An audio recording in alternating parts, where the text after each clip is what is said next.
Welcome back to the Murdy Creative Co podcast. I'm your host, Colin Murdy, and today's topic is The Press Arrives. But first, I want to say thank you to everyone who's supported the company so far. If you haven't got a chance, go check us out on the web at murdycreative.co. That's M-U-R-D-Y creative.co. Or you can check us out on Facebook and Instagram by searching at murdycreative.co to see the best of our product shots. Follow us, keep up to date with our daily photos, and be the first one to know about new product launches. You can also use the subscribe button at the bottom of our website to be included in all of our new product announcements. Be sure to check out our laser engraving, personalization options, and exclusive colors on the website, or you can get a blank one on Amazon Prime. All right, so I had done all of the research that I talked about in the last podcast to work on figuring out how to get this press in the building through the doorways.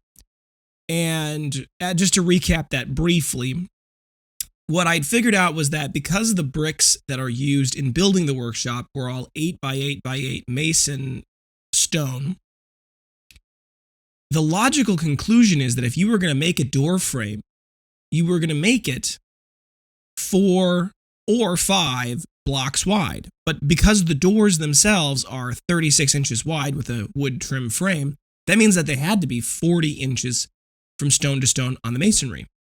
So I pulled the trim off the door and I found that actually was the case. Well, the press is exactly 40 inches deep, and we needed to put it on something that would be a pallet that would allow us to move it through the workshop, right? Because it's a 1-ton press. There's no way for us to be able to lift it anyway. So we needed to have it on something that we could permanently leave it on, that we could move it around on. And I knew I wanted to put it on a nice pallet, something that was going to last a long time, was going to be durable, and was going to last. And that was going to be critical because the pallet itself also needed to be no wider than 40 inches from a depth perspective. And the press itself is 48 inches wide. So a 40 by 48 inch pallet would be the ideal setup. And lo and behold, but Uline had a galvanized aluminum pallet that was designed to hold up to 5,000 pounds. And it was exactly 40 by 48. So I went and had one of those pallets delivered to the warehouse where the press is at. And Smedley, I wanted to go check just to see that it had arrived. I just wanted to kind of check on it and see make sure that it was the proper dimensions. It actually was 40. And so I went there. And Smedley just says, well, do you want to put the press on the pallet now? So they're thinking, well, yeah, that'd be excellent. Because I didn't really have a plan for what the time frame or timeline was going to be to get this press in the workshop. I knew what I wanted, but I didn't really have a way to do that. So what he does is he calls one of his guys out and grabs the forklift that's got special tongs that are designed or tines that are designed to expand and contract. So the forks themselves are able to adjust inward and outward. And so we line it up and we have it under the lift points on the press, because the press itself is actually, it's really well set up for a forklift lifting it. So we lift it up, pull the wooden pallet out, line up the aluminum pallet, set it down, and then mark where the holes, because the press has 3 feet that all have holes in them, ostensibly for exactly this purpose, with bolts. So we line it up, and then what we ended up doing was he had some scrap steel that was probably 1/2-inch thick steel plate, 1/4-inch steel plate, whatever it was, that he'd line around. And so he pulls out all of his tools and he just grinds off footers for me, because I realized that the problem was that the lines on the pallet, the deck of the pallet, didn't line up. The cross sections didn't line up exactly with where the holes were in the feet of the press when it was properly set up on this pallet. But the problem is that we needed to have something that would basically go underneath the press deck or so underneath the pallet deck. That would then be, the bolt would go through the gap, and then that would be screwed down tight. So it would basically be, would press up into the pallet. The little metal footer would press up into the pallet and kind of sandwich the press foot to the pallet. That was the goal. So he just grinded off a couple of 4x4 pieces of steel. We put it in the place. We lined it all up. We drilled with a drill he had through it. And then he had this special tool. I'd never seen one before. It's very cool. It was a type of riveting system for putting screws into single-sided things. I don't know how to describe it better than that, but you'll get this picture as I go further. and I'll tell you why. So the 3 feet, the front 2 feet, are kind of in the center of the pallet, but the last foot, the back foot, is right on the very edge of the pallet. And that part of the pallet had a solid block underneath it. It looked like it was actually hollow, technically, because the whole thing was hollow aluminum, functionally bar stock, but or tube stock. I don't know what it's called when it's hollow. But regardless, it was all hollow. And so there was no way to put a plate underneath it because it was there was a post in the way. But what he did is he drilled a hole through the top of it into the opening cavity, put this rivet style thing down, and then it was kind of like he like rotated it, and he kind of then spread it apart. And what it did was it took and it compressed the rivet which was pre-threaded. It compressed the rivet and spread it out underneath in the space where it had that opening for the galvanized aluminum, the hole we drilled. So it was really cool. And the good news is the way that the press is pretty heavy on the backside because of obviously that's where the engine, the motor, the oil, all of that is.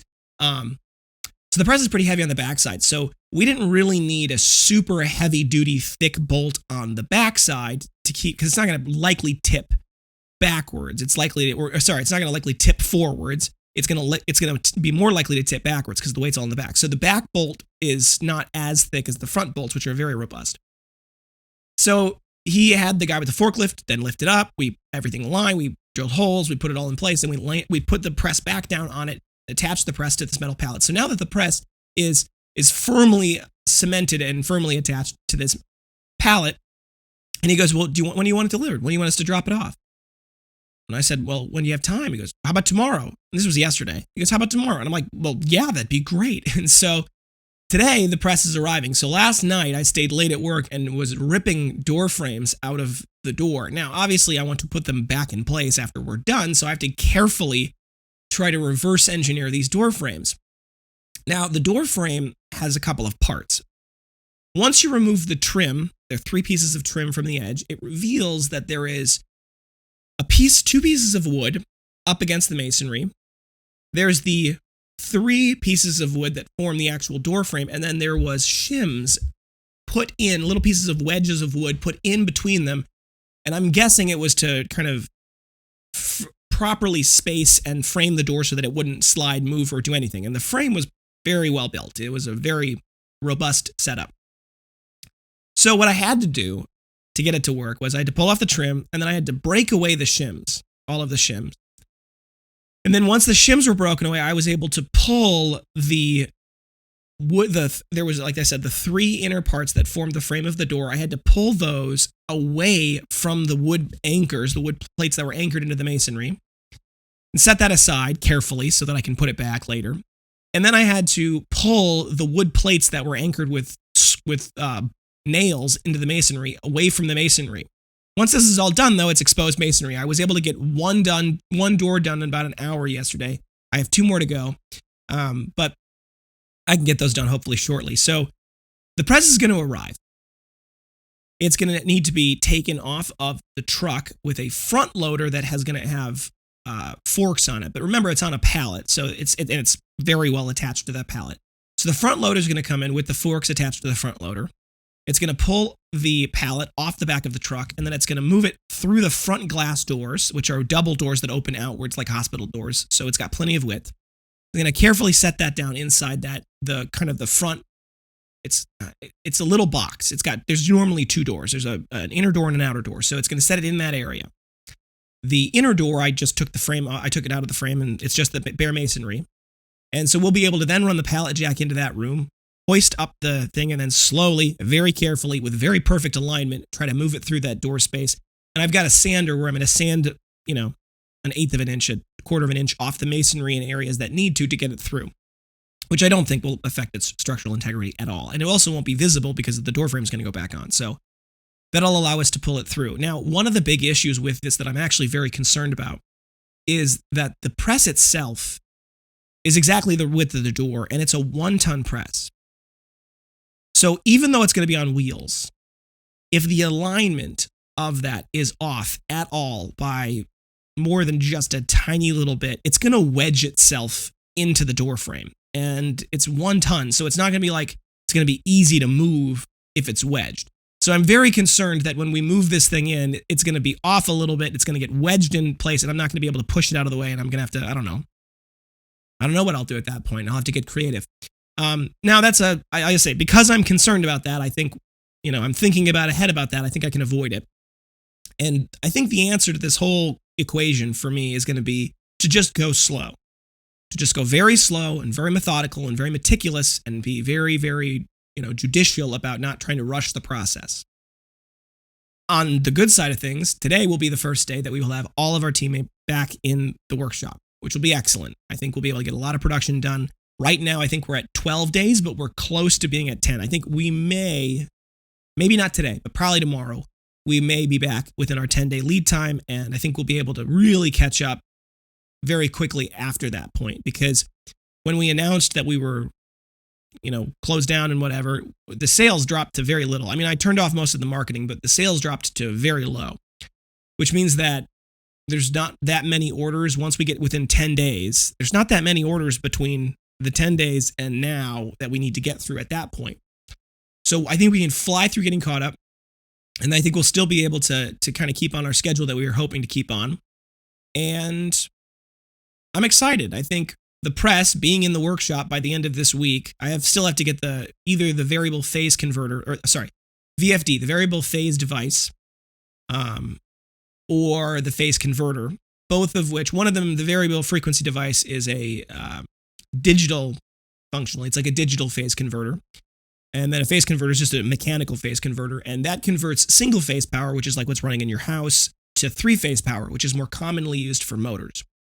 The press itself is a 3 horsepower press, so I need to get a 3 horsepower, 3-phase converter, or a variable frequency device. And the reason why you would go with a variable frequency device versus a phase converter is you can dial up or dial down the amount of power that the variable frequency device is drawing, which in our purpose may actually be better because I don't think we have very much power. We only think about the power in our location is split with the rest of the warehouse, and I think there's only about 100 to 120 amps is what our electrician is estimating that goes to our area.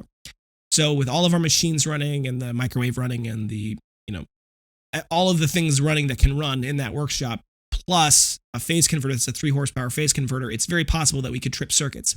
So we may end up using a variable frequency device just because that'll allow us to, say, draw less power. Now, that means that the press will run slower. It'll compress at a slower pace. I don't think that's necessarily the end of the world. We're not really running a high-speed operation for the most part, and the press is already going to be way, way faster than our current system. So we may be able to get away with that. But the hope is that once the press is in the room, we can have the electrician come out, wire it all up, and we'll have the phase converter at that point. And I got to talk with, I've got a friend who actually sells phase converters and variable frequency devices, and he's also a friend of the electrician. So the three of us are going to get together and talk about what we think is the appropriate thing for this particular operation. And we'll get the device, we'll get it installed. And my hope, God willing, and if things go well, that by maybe early next week, we could already have the press in operation, which is incredible and shocking, and frankly, is not what I expected. But it's working out well, and we saved $1,700 in having to replace the window that I was going to go through because we don't have to break the glass now. Thank God I didn't.